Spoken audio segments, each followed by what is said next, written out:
बिस्मिल्लाहिर्रहमानिर्रहीम। अस्सलाम वालेकुम फ्रेंड्स, कैसे हैं आप सब। अल्लाह ताला से उम्मीद करते हैं आप तमाम लोग अपने घरों में खुश व आबाद होंगे। अल्लाह ताला आप सबको यूं ही हंसता बसता और आबाद रखे। इन्हीं नेक तमन्नाओं के साथ आगे बढ़ते हैं वीडियो की जानिब। आज मैंने अपने चैनल पर जो वीडियो मैं लेकर आई हूँ आप लोगों के साथ मैंने वीडियो शेयर की है, वो अफ्तारी की तो नहीं है। ये 10वां रोज़ा है और 10वें रोज़े की मैं शूटिंग नहीं कर पाई थी। मैंने पहले से शूटिंग की हुई थी बिफ़ोर रमज़ान, जो मैंने रमज़ान शरीफ के लिए प्रिपरेशन की हुई थी और सारी चीज़ें मैंने फ्रीज़ की हुई थी ताकि मुझे रमज़ान शरीफ में ये जो झंझट है छोटी छोटी चीज़ों का, ये धनिया वगैरह काटने का और अदरक लहसुन वगैरह जो है वो पील ऑफ करने का, तो ये मुझे ना करना पड़े। इसके अलावा मैंने मटर वगैरह फ्रीज़ करके रख लिए थे पहले से ही पोर्शन बनाकर, और इसके अलावा चिकन वगैरह फ्रीज़ कर लिया था। साग था, साग मुझे बहुत पसंद है, मैं बहुत शौक़ से साग खाती हूँ, स्पेशली ब्रेकफास्ट पे और बॉइल्ड राइस के साथ साग मुझे बहुत अच्छा लगता है और बच्चे भी बहुत शौक़ से खाते हैं। तो ये जो है वो मैंने ख़ुद तो नहीं साग तैयार किया था, गिफ्टेड साग था। तो ये मैं आप लोगों के साथ मैंने इसकी वीडियो शेयर की है और ये कि सारी चीज़ें बनाई। और अफ्तारी की वीडियो जो थी 10 रमज़ान की, मैं इसलिए नहीं बना सकी क्योंकि मैंने खुद कुछ भी नहीं बनाया था। बिल्कुल भी समझे कि मैंने स्टोव ऑन किया ही नहीं था, चूल्हा मैंने ऑन किया ही नहीं था। उसकी वजह ये थी कि मेरी तबीयत बहुत ज़्यादा ख़राब हो गई थी, डिहाइड्रेशन मुझे बहुत ज़्यादा हो गई थी और मैं बिल्कुल निढाल हो गई थी। रोज़ा मेरा था और मैं बिल्कुल समझ लें कि जैसे बंदा बिल्कुल ख़त्म हो रहा होता है, बिल्कुल मेरी कंडीशन ऐसी ही थी और मुझे ऐसे लग रहा था जैसे बस मेरा ये आखिरी टाइम ही है। तो लेकिन अल्लाह ताला रहम करने वाले हैं, अल्लाह ताला ज़िंदगी बख्शने वाले हैं। तो आज जो है वो मैं आप लोगों के सामने अपनी आवाज़ लेकर आ रही हूँ। तो हुआ कुछ यूँ था कि जो काम पेंडिंग था 1 महीना पहले करने वाला था, वो मुझे अब करना पड़ा। हुआ ये कि जो बच्चों के सर्दियों के जो सारी कलेक्शन थी अपनी, वो वाइंड अप जो है वो अभी होनी थी, वाइंड अप होनी थी क्योंकि गर्मियों के निकाल के हम पहनने लगे थे। एमरजेंसी हमें सरगोदा जाना पड़ गया और हमें क्या हुआ कि वो इसी तरह ही पड़े रह गए बाहर ही, और मैंने उनको स्टोर नहीं किया था। तो वो मैंने फिर सोचा ये कब स्टोर होंगे, तो मैंने वो एक रात लगा के स्टोर की और अगले दिन फिर सहरी भी की और फिर सहरी के लिए भी नहीं उठ सके थे।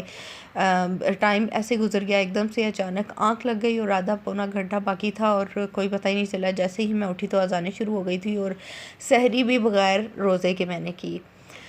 तो खैर फिर ये कुछ थकावट थी, कुछ खाली पेट सारा दिन रह के तबीयत बहुत ख़राब हो गई।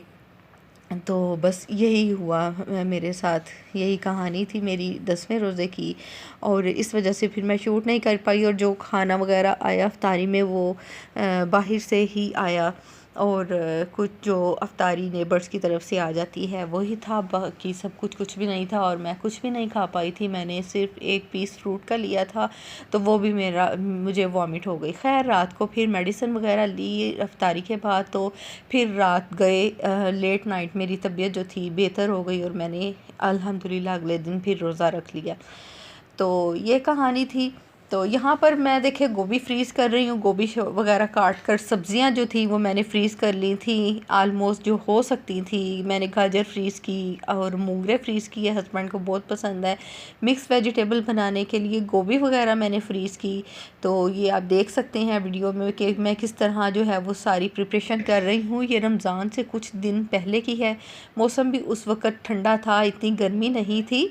तो ये सारी चीज़ें जो थी मैंने फ्रीज़ कर ली थी कट आउट करके। तो इस तरह करने से ना बहुत अच्छा रहता है। ये जो फूड कंटेनर आप देख रहे हैं, इसको जो मैं बंद कर रही हूँ, ये बेस्ट फूड कंटेनर है बनिस्बत के ये जो डिस्पोजेबल डिब्बे हैं ना, ये तो बहुत ही बकवास हैं। मैंने नए ख़रीदे थे फ्रिज में जो है वो फ्रीज़ करने के लिए चीज़ें, कि चलें बंदा बाद में इनको डिस्कार्ड कर देता है, लेकिन ये बिल्कुल बेकार हैं। पहले अच्छे आते थे, उनके लीड मजबूत थे, अब तो आप एक दफ़ा बंद करें और दूसरी दफ़ा खोलें तो वो कड़क करके टूट जाते हैं। तो ये बिल्कुल भी अच्छी चीज़ नहीं है। बेहतर यही है कि आप इन पे पैसा ज़ाया करें, और पहले से महंगे भी हो गए हैं, तो बजाय ये कि आप इनके ऊपर पैसा ज़ाया करें, आप डिस्पोजेबल लिड लें और अच्छी क्वालिटी के लिड लें।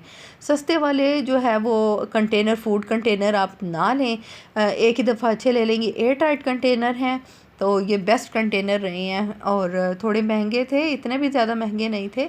तो टमाटर देखें मैंने कैसे फ्रीज़ किए हैं। ये डिस्पोजेबल ग्लास हैं और इनको जो है वो एक सालन में 2 आलमोस्ट बड़े टमाटर मैं डालती हूँ, तो ये उसके लिए फ्रीज़ किए हैं। और फिर साथ मैंने कर दिया था फ्रीज़ गाजर का हलवा भी, और लेकिन ये कि गाजर का हलवा तो रमज़ान शरीफ से पहले ही ख़त्म हो गया सब ने खाया। बच्चे बहुत मीठा पसंद करते हैं और मीठे की मैं ख़ुद बहुत शौकीन हूँ। तो चाय, शाम की चाय के साथ और कभी नाश्ते के बाद और कभी रात के खाने के बाद मीठे को मन चाहा तो सारा जो हलवा था वो पहले ही ख़त्म हो गया। फिर बारी आ जाती है यहाँ पर साग की। साग देखें मैंने किस तरीके से फ्रीज़ किया हुआ है। तमाम जो छोटे छोटे पोर्शन बना लिए हैं, एक पोर्शन निकाला और जितनी क्वांटिटी आपको रिक्वायर्ड है वो आपने निकाली, और साग जो है वो निकाला और उसको तड़का लगा लिया। ये बग़ैर तड़के के साग है। तड़का लगा के रखा हुआ साग का कोई टेस्ट नहीं होता, लेकिन अगर आप जब फ्रेश तड़का लगाते हैं खाते हुए तो बिल्कुल आपको बिल्कुल ताज़ा और फ्रेश साग जो है वो उसका एहसास होता है कि आप जिस तरह बिल्कुल फ्रेश साग खा रहे हैं। तो साग जो है वो क्योंकि सिर्फ मुझे ही पसंद है या बच्चे खाते हैं, तो वो अभी फ्रीज़ में है तो उसको भी किसी दिन निकाल के हम तड़का लगाएंगे। तो चिकन भी मैं उन्हें फ्रीज़ कर लेती हूँ इस तरह पोर्शन बना के, कुछ थोड़ा ज़्यादा किसी में रखा होता है ताकि मैं चिकन जो है वो खाली बना सकूँ, और बाद में पोर्शन बना के रखे होते हैं वेजिटेबल में डालकर खाने के लिए। तो मेरे घर में जो है वो वेजिटेबल जो है बग़ैर चिकन के, मीट के नहीं खाई जाती, इतनी शौक़ से नहीं खाते, तो इसलिए फिर मैंने जो है वो चिकन जो है इस तरह फ्रीज़ कर लेती हूँ। तो ये सारी जो थी फ्रीज़िंग आइटम थे, देखें किस तरीके से मैंने फ्रीज़ किए हैं। बस ये सारे मैंने फ्रीज़र में लगा दिए थे, और ये कुछ बॉटल्स थी लस्सी की जो कड़ी वगैरह बनाने के लिए मैंने रखी हुई थी, और इसके अलावा फ्रीज़र में कुछ भी नहीं था। तो इस तरह मैंने तरीके के साथ, करीने के साथ जो है वो लगा लिए। मेरी आदत नहीं है कि मैं शापरों में चीज़ें डाल कर रखूँ और शापरों में बांध दूँ और फिर बना लूँ। और फिर प्रॉपर मेरी कोशिश होती है कि जो फूड कंटेनर हैं वो ही मैं फ्रीज़र में रखूँ, ताकि चीज़ नज़र भी आ जाए और एक दूसरे के साथ चिपकी हुई ना हो। ये ना हो कि आप खींच के निकाल रहे हों और वो शापर एक दूसरे के साथ चिमटे हों, जुड़े हों और चीज़ निकले नहीं। और मुझे भी बिल्कुल बेतरतीब किस्म का जो फ्रीज़र होता है, शापरों की भरमार होती है, वो मुझे बिल्कुल भी अच्छे नहीं लगते। तो इस तरीके से किया हुआ फ्रीज़ देखें बहुत ही अच्छे तरीके से ऑर्गेनाइज्ड हो जाता है। ये एक आइडिया है आप लोगों के लिए। हो सकता है कि मेरी ये वीडियो आप लोगों की भी इस तरह फ्रीजिंग करने में, स्टोरिंग करने में कोई मदद कर सके, तो मैंने इस तरह इसलिए ये आपके साथ शेयर की है। तो इस तरह वेजिटेबल्स जो हैं वो शेयर किए। आप और वेजिटेबल्स भी काट कर फ्रीज़ कर सकते हैं। तो इसके अलावा ये देखें कि ये भी रमज़ान शरीफ की प्रिपरेशन ही थी, और ये भी रमज़ान शरीफ की प्रिपरेशन है जो आप देख रहे हैं। मैंने प्लांट्स जो थे वो पेंट किए थे, और इसके अलावा पूरे घर का पेंट चेंज किया था। डोर्स का जो पहला पेंट था वो मुझे बिल्कुल भी पसंद नहीं था, तो उनका भी जो है वो कलर हमने चेंज किया, बिल्कुल फ्रेश है। ये सब रमज़ान शरीफ की ही तैयारी है। तमाम जो प्लांट्स थे जो अभी जिन पे कलर नहीं था, पेंट नहीं था, उनको भी मैंने पेंट किया। और जो पहले किए हुए पेंट थे वो बहुत गंदे हो गए थे, तो वो भी बिल्कुल भी फ्रेश नहीं लगते थे। उनको धोने के बावजूद, कपड़े से साफ़ करने के बावजूद मेरे प्लांट्स चमक नहीं रहे थे। तो मैंने ये दोबारा कलर मंगवा कर ख़ुद से जो है वो कलर किया। मुझे बहुत शौक़ है प्लांट्स रखने का और घर को साफ़ सुथरा रखने का जो है वो मुझे बहुत शौक़ है। घर all time neat and clean होना चाहिए, और बेशक मेरी अपनी हड्डियाँ टूट जाएं लेकिन घर को मैं साफ़ सुथरा लाजमी रखती हूँ, और मेरा घर अल्हम्दुलिल्लाह हर वक्त साफ़ सुथरा रहता है।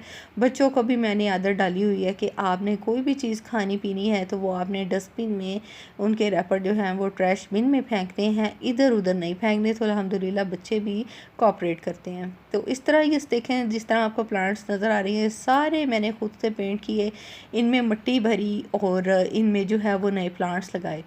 और इसके अलावा यहाँ पर लॉन्ड्री करवाई मैंने, क्योंकि सर्दियों के कपड़े जो थे वो मैंने करने थे, स्पेशली जो थे वो मैंने करना था वाइंड अप सारा। तो इसलिए फिर मैंने, लेकिन मैं फिर कर नहीं सकी क्योंकि सरगोदा चले गए और मैं फिर ये जो है वो आकर ये सारी लॉट रमज़ान शरीफ में ही मुझे स्टोर करना पड़ा।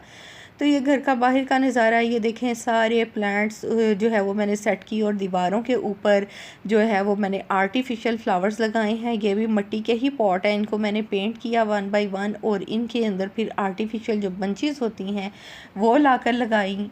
जो ये मेरी काविश थी रमज़ान शरीफ के लिए। इसी के साथ मुझे अपनी दुआओं में याद रखें। मुझे इजाज़त दें। टिल द नेक्स्ट वीडियो, अल्लाह हाफिज़।